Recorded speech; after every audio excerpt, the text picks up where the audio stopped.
Video کو like کر کے آگے شیئر ضرور کر دینا۔ جس کو رسول اللہ نے ہمارے دین کے لیے چن لیا تو اس کو ہم نے اپنی دنیا کا امام بھی مان لیا۔ جو ہمارے دین کا امام حضور نے جس کو بنا دیا، اور پھر فرمایا، جملہ دیکھیں، فرمایا جس کو حضور آگے کر دیں اسے پیچھے کون کر سکتا ہے؟ یہ مولا علی فرما رہے ہیں، جس کو حضور آگے کر دیں اسے پیچھے کون کر سکتا ہے؟ یہ مولا کائنات فرما رہے ہیں۔ اور اس کے بعد مولا کائنات نے بیعت کر لی۔ یہ روایت اہل سنت کے نزدیک ہے، لیکن ایک روایت اور ہے، اور وہ یہ ہے کہ 6 مہینے کے بعد بیعت کی۔ تو 6 مہینے کے بعد بیعت کرنے کی اگر یہ روایت بھی موجود ہے تو اس کی جو وہ تشریح کرتے ہوئے اور توضیح کرتے ہوئے ہمارے علماء نے لکھا ہے، چونکہ 6 ماہ تک سیدہ فاطمہ الزہرا ظاہری طور پر حیات رہی، اور اسی حال جب آپ غمگین رہی تو اسی آپ ان کی ہمت کے لیے اور آپ ان کے پاس موجود رہے، اور آپ جو ہے گویا کہ ان کی خدمت کرتے رہے، اور ان دنوں آپ نماز کے علاوہ مسجد نہیں جاتے تھے، بلکہ کہیں نہیں جاتے تھے، گھر میں رہتے تھے۔ تو سیدہ فاطمہ الزہرا کے وصال کے بعد آپ نے جو ہے وہ حضرت صدیق اکبر کی بیعت کر لی۔ لیکن پہلی روایت ہمارے زیادہ تر علماء اسی کو ترجیح دیتے ہیں کہ جس دن بیعت ہوئی اسی دن بیعت کر لی، مگر 6 مہینے کی روایت بھی موجود ہے۔ میں نے اس کو اس لیے پیش کر دیا کہ لوگ کہتے ہیں کہ اس طرح بھی ہے، اور اگر آپ اجازت دیں تو میں تھوڑا سا جو ہے وہ اس وقت یوٹیوب چینلوں پر بھی جو گفتگو ہو رہی ہے اس پر ایک اشارہ کر کے اور اہل سنت کا موقف پیش کر کے آگے بڑھ جاؤں۔ لوگ یہاں پر یہ کہانیاں گڑھتے ہیں کہ جب محفل بیعت میں ابو بکر صدیق نے دیکھا کہ علی نہیں آئے ہیں تو پھر اس کے بعد ان کو بلانا بھیجا، اور وہ نہیں آئے تو یہ سب کے سب اٹھ کر کے مولا علی کے گھر گئے، اور پھر اس کے بعد اب استغفر اللہ یہ بات کہی جاتی ہے کہ ان کا دروازہ توڑ دیا اور علی کے گلے میں رسی ڈالی، اور رسی ڈال کر کھینچتے ہوئے ان کو مسجد نبوی میں لے کر کے گئے، اور اس کے بعد ان سے زبردستی بیعت کروائی۔ میں آپ سے پوچھنا چاہتا ہوں، اب یہاں پر 2 علی نظر آتے ہیں۔ اب آپ توجہ کریں، یہاں 2 علی نظر آتے ہیں، ایک علی وہ جو سنیوں کا علی ہے، اور ایک علی وہ جو غیر سنیوں کا علی ہے۔ یہ بات کہنا کہ علی کی گردن میں رسی ڈال کر کھینچتے ہوئے مسجد نبوی تک لے گئے، خدا کی عزت کی قسم کس کی کلائی میں اتنی طاقت تھی کہ علی کے گلے میں رسی ڈال کر کے علی کو کھینچ کر لے جاتے؟ علی وہ ہے کہ کبھی زنجیر ہلتی ہے، کبھی در کانپ جاتا ہے، علی کا نام سن کر اب بھی خیبر کانپ جاتا ہے۔ سبحان اللہ، سبحان اللہ، سبحان اللہ، سبحان اللہ، سبحان اللہ۔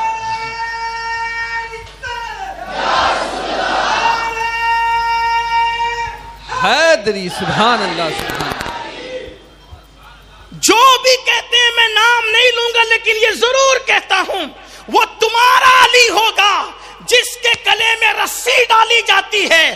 ہمارا علی تو وہ ہے کہ ایک مرتبہ نعرہ لگا کر اپنے دوسرے ہاتھ سے خیبر کا دروازہ توڑ کر پھینک دیتے ہیں تو بعد میں 40 لوگ مل کر بھی اس دروازے کو اٹھا نہیں سکتے۔ ہمارے علی کی قوت کا عالم یہ ہے، ہمارے علی کی طاقت کا عالم یہ ہے۔ تو مولا کائنات کو معاذ اللہ اس طرح کوئی کر سکتا تھا؟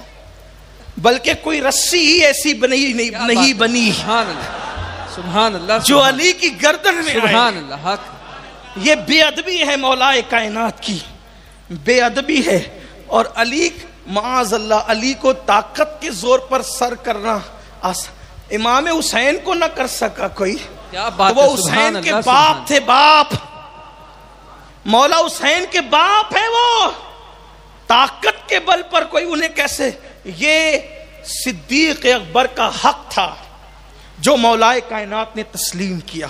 اور چونکہ یہ بات آپ سے کہہ دوں کہ اس وقت یوٹیوب پر بہت سے بیانات ہیں اور تقریریں عام ہو رہی ہے سب، تو آج ہمارے نوجوان جس کو بھی چاہتے ہیں دیکھتے اور سنتے ہیں۔ اتنا یاد رکھنا، ہمارے بزرگوں نے کہا جس سے دین لے رہے ہو پہلے اس کا عقیدہ دیکھ لو، کہیں ایسا نہ ہو کہ آپ تقریر کے چکر میں اپنے ایمان سے ہاتھ دھو بیٹھیں۔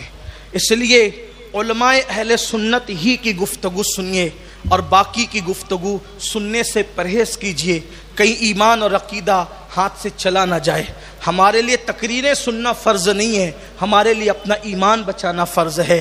بڑا بھیانک دور ہے اور بڑے بھیانک دور سے ہم گزر رہے ہیں، اس لیے میری آپ سے گزارش ہے، خدا کے لیے اگر اپنے ایمان کی حفاظت چاہتے ہیں تو علماء اہل سنت ہی کو سنیں اور علماء اہل سنت کے سوا کسی اور طرف جانے کی کوشش نہ کریں۔ لیکن کیا کہتے ہیں، ذرا دیکھتے ہیں کیا کہتے ہیں۔ آقا علیہ السلام نے یہی تو فرمایا کہ لوگ دجال کے لیے بھی ایسی کہیں گے، ذرا چل کر کے دیکھتے ہیں کہ کیا کہتا ہے، اور دیکھنے جائیں گے اور دجال کے ہو جائیں گے۔ اس لیے یاد رکھنا، اپنے ایمان کی حفاظت کرنا۔ تو مولا کائنات نے اسی محفل میں بیعت کر لی، یہ ہم اس کو مانتے ہیں۔ 6 مہینے والی روایت بھی ہے، لیکن ایک بات یہ بھی آپ کو بتا دوں، دیکھو روایتیں بہت سی ہوتی ہے، لیکن ہمارا اہل سنت کا طریقہ یہی ہے، بلکہ آپ بھی سب اس بات کو جانتے ہیں، روایتیں بہت ملتی ہیں، ایک بات پر کئی روایتیں ملتی ہے، لیکن جو اکثریت کی رائے ہوتی ہے، جو اکثریت کا موقف ہوتا ہے، اکثر جس کو لوگ مانتے ہیں اسی کو قبول کیا جاتا ہے،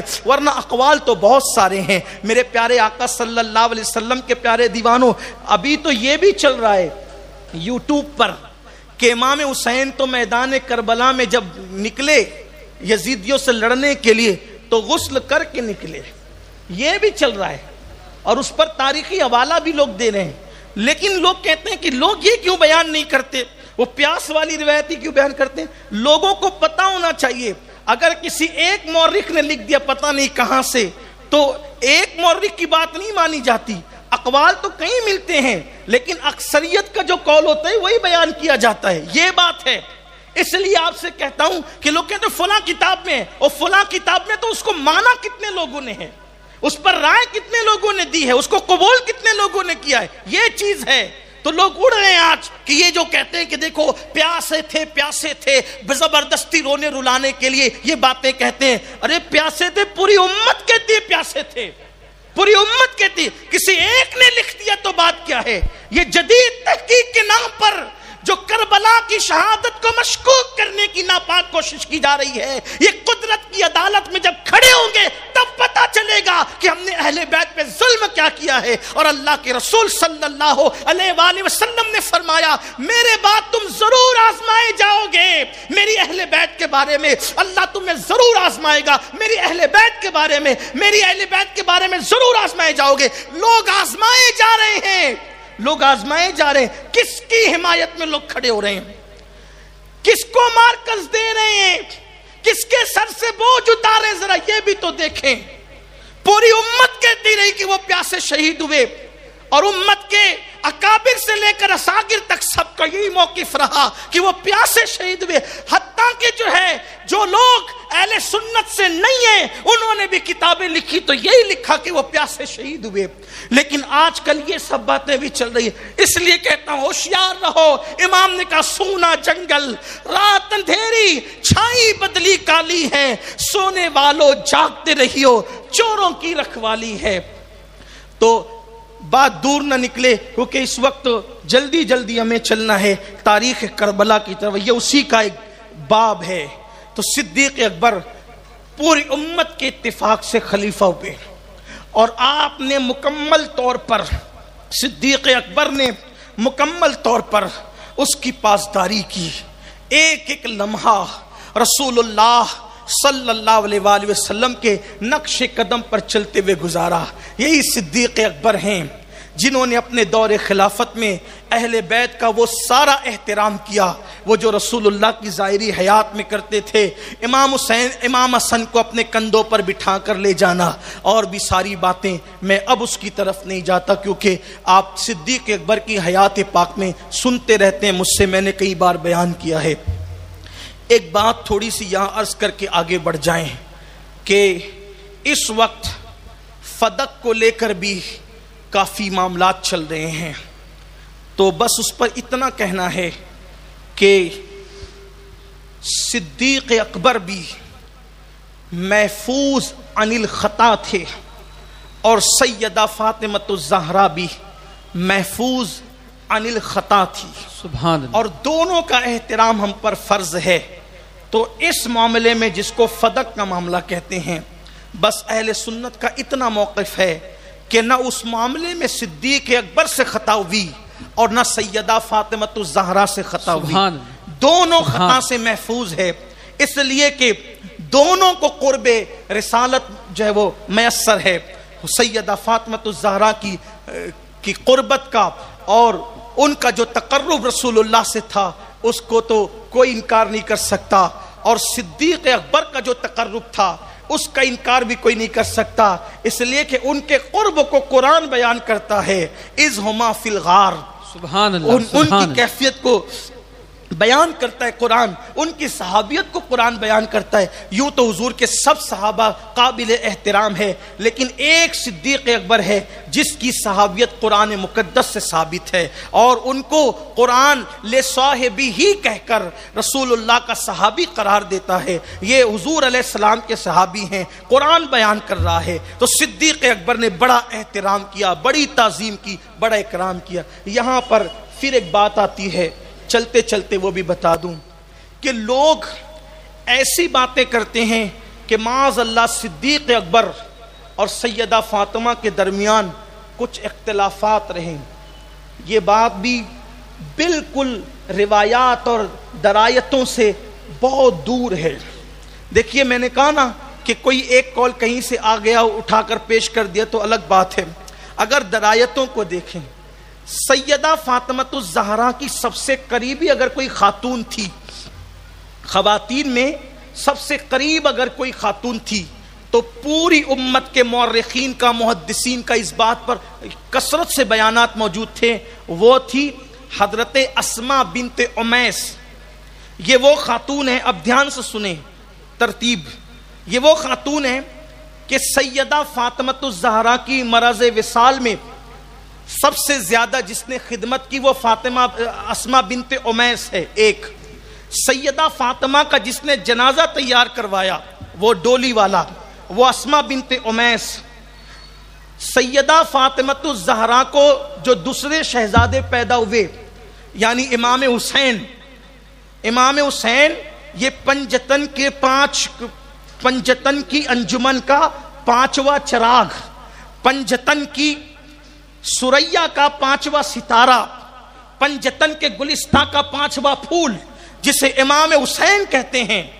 سیدہ فاطمہ کے علاوہ اگر امام حسین نے کسی کا دودھ پیا ہے تو وہ عورت کا، اس خاتون کا نام بھی اسماء بنت امیس ہے۔ اور یہ اسماء بنت امیس ہے کون؟ یہ ہے سیدنا ابو بکر صدیق کی بیوی، یہ صدیق اکبر کی بیوی ہے۔ اب مجھے بتائیں، جن لوگوں سے اختلافات ہوتے ہیں تو کیا ان کی بیویوں کو اپنے گھر میں آنے دیا جاتا ہے؟ اور اگر اختلاف ہو، شدید اختلاف ہو، تو کیا کوئی شوہر اجازت دے گا کہ اپنی بیوی کو کسی کے گھر میں جا کر خدمت کرنے کی، بچے کو دودھ پلانے کی اور وہاں پر خدمت انجام دینے کی؟ یہ حضرت اسماء بنت امیس وہ خوش نصیب عورت ہے کہ پہلے ان کا نکاح رسول اللہ کے چچا زاد بھائی حضرت جعفر طیار کے ساتھ ہوا۔ دیکھو یہ خاتون کتنی مقدس ہے، پہلے ان کا نکاح حضرت جعفر طیار کے ساتھ ہوا، جب جعفر طیار کی شہادت ہوئی تو ان کا نکاح سیدنا ابو بکر صدیق کے ساتھ ہوا، اور جب حضرت ابو بکر صدیق کا وصال ہوا تو پھر یہ خوش نصیب خاتون کا نکاح مولا کائنات کے ساتھ ہوا۔ یہ ہے اسماء بنت امیس رضی اللہ تعالی عنہا، ان کا نکاح آخر میں حضرت سیدنا مولا کائنات پھر اسی جو ہے وہ آپ حالت میں دنیا سے تشریف لے گئی۔ یہ اسماء بنت امیس صدیق اکبر کی بیوی ہے سیدہ فاطمہ کے ساتھ ساتھ۔ یہاں یہ بات بھی بتائی جاتی، کہی جاتی ہے کہ جب سیدہ فاطمہ کا وصال ہوا تو ابو بکر کو خبر بھی نہیں تھی، معاذ اللہ۔ جس کی بیوی گھر میں موجود ہے، خدمت کر رہی ہے، جنازہ وہ بیوی بنائے، جنازہ بیوی بنائے، ڈولی بیوی بنائے، صدیق اکبر کو خبر نہ ہو، یہ بات ایسی نہیں ہونی چاہیے۔ دراصل ابھی میں آگے بتاؤں گا کہ آپ نے سنا ہوگا نا کہ پیٹ میں درد ہوتا کہاں ہے، لوگ بتاتے کہاں، یہ باتیں کیوں بھی حضرت فاروق اعظم اور صدیق اکبر کے خلاف باتیں کیوں بھی ابھی آتی ہے بات۔ تو صدیق اکبر نے مکمل طور پر اہل بیت کے حقوق، صحابہ کے حقوق، سب کے حقوق ادا کیے۔ اب دوسری بات، جب صدیق اکبر دنیا سے جانے لگے تو صدیق اکبر دنیا سے جاتے جاتے آپ نے اکابر صحابہ کو بلایا ایک ایک کو اور کہا میں جا رہا ہوں دنیا سے، کیا میرے بعد کون ہو؟ رسول اللہ کا خلیفہ کون ہوگا میرے بعد؟ تو لوگوں نے الگ الگ مشورے دیے۔ آپ نے فرمایا میں سمجھتا ہوں کہ میرے بعد عمر سے بہتر کوئی آدمی مجھے نظر نہیں آتا۔ ایک صاحب نے کہا بات تو صحیح ہے لیکن ان کے مزاج میں سختی ہے۔ تو سیدنا صدیق اکبر نے فرمایا مزاج میں سختی ضرور ہے لیکن میں اپنے بعد اس سے بہتر آدمی کو محسوس نہیں کرتا اور میں اچھا سمجھ کر اس کو مقرر کر رہا ہوں۔ اگر معاذ اللہ اس نے امت کے ساتھ کوئی غلط کام کیا تو ہر آدمی اپنے اعمال کا جواب دہ ہے۔ اور صدیق اکبر نے پھر اپنے بعد فاروق اعظم کو مقرر کیا اور یہ خط لکھایا، یہ تحریر لکھوائی کہ مرتے مرتے فاسق لوگ بھی توبہ کر کے نیک ہو جاتے ہیں، انہیں سدھرتے ہیں موت کی وجہ سے کہ اب اللہ کی طرف پلٹ کر جانا ہے۔ کافر بھی ایمان کی طرف آنے کی کوشش کرتے ہیں۔ اب میں جا رہا ہوں تو کوئی غلط فیصلہ کیسے کر کے جاؤں گا؟ میں سوچتا ہوں کہ امت کے لیے میرے بعد بہترین آدمی عمر بن خطاب ہے۔ اور پھر فاروق اعظم کے لیے وصیت کی اور حضرت عمر ابن خطاب صدیق اکبر کے بعد پھر وہ خلیفہ ہوئے۔ یہ سب رسول اللہ کے خلیفہ ہیں۔ صدیق اکبر کے بعد عمر ابن خطاب، فاروق اعظم کا دور خلافت، اتنی دیانت، اتنی امانت کہ اگر آپ کہہ دیں تو یہ کہہ سکتے ہیں کہ درندے کو اور گھریلو جانور کو گویا کہ انہوں نے ایک گھاٹ میں پانی پلا دیا، اگر کہنا چاہیں تو یہ کہہ سکتے۔ آپ فرماتے تھے اگر کسی دریا کے کنارے کوئی کتا بھوک سے خارش زدہ مر جائے تو عمر ڈرتا ہے کہ قیامت کے دن میں اللہ کی بارگاہ میں اس کے بارے میں کیا جواب دوں گا۔ آپ نے اپنے دور خلافت میں بھرپور خدمت کی، دین کی، اور جتنی فتوحات فاروق اعظم کے دور میں ہوئی اتنی فتوحات کسی اور کے دور میں نہیں ہوئی۔ 3 بر اعظموں پر اسلام کی حکومت ہو گئی اور ایک طویل خطے ارض پر اسلامی حکومت، حتیٰ کہ بیت المقدس پر، ایران پر، روم پر اسلامی حکومت جو ہے وہ قائم ہوئی، اس کی سرحدوں تک حکومتیں پہنچی۔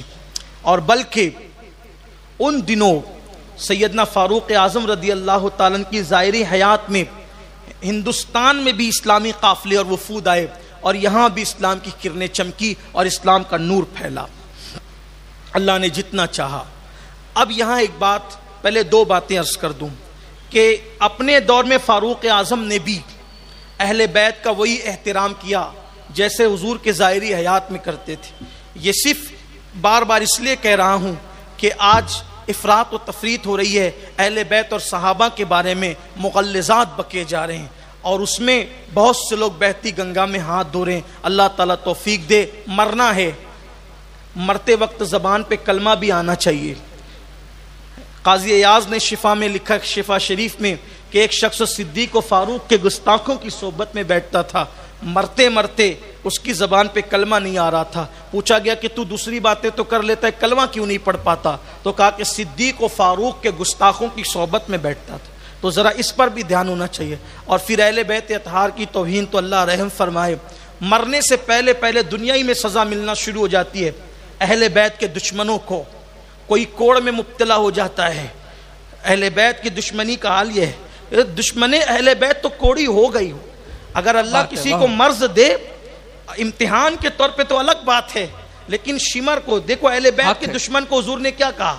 سرکار نے فرمایا کہ میں نے خواب دیکھا کہ ایک چتکبرا کتا، حضور کے الفاظ دیکھیں، یہ کتے کا نام آتا ہے، لوگ کہتے ہیں کہ ممبر پہ یہ بات کیوں کہتے ہیں؟ حضور نے کہی ہے، میں حضور کی بات نقل کر رہا ہوں۔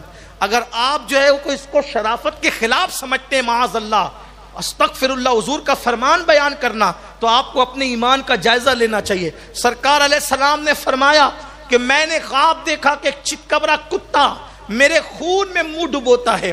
تو وہ چتکبرا کتا کون تھا؟ وہ شمر تھا، جس کو کوڑ ہو گیا تھا، کوڑ کے بیماری میں مبتلا ہو گیا۔ تو اہل بیت کا دشمن کوڑی ہوتا ہے، کوڑی، چاہے وہ جسم کے کوڑ میں مبتلا ہو، چاہے وہ دل کے کوڑ میں مبتلا ہو، لیکن اس کو کوڑ ضرور ہوتا ہے۔ دل میں کوڑ ہو تو نظر نہیں آتا، لیکن زبان سے بک بک تو برابر اس کی سمجھ میں آتی ہے. اس لیے اہل بیت سے اور کس سے دشمنی؟ جن سے جنت لینا ہے، جن کے صدقے میں جنت ملنا ہے، جن کی خیرات میں جنت ملنا ہے، جن کے اتارے میں جنت ملنا ہے، ان سے دشمنی. اہل بیت پاک سے گستاخیاں، بے باکیاں، لعنت اللہ علیکم دشمنان اہل بیت.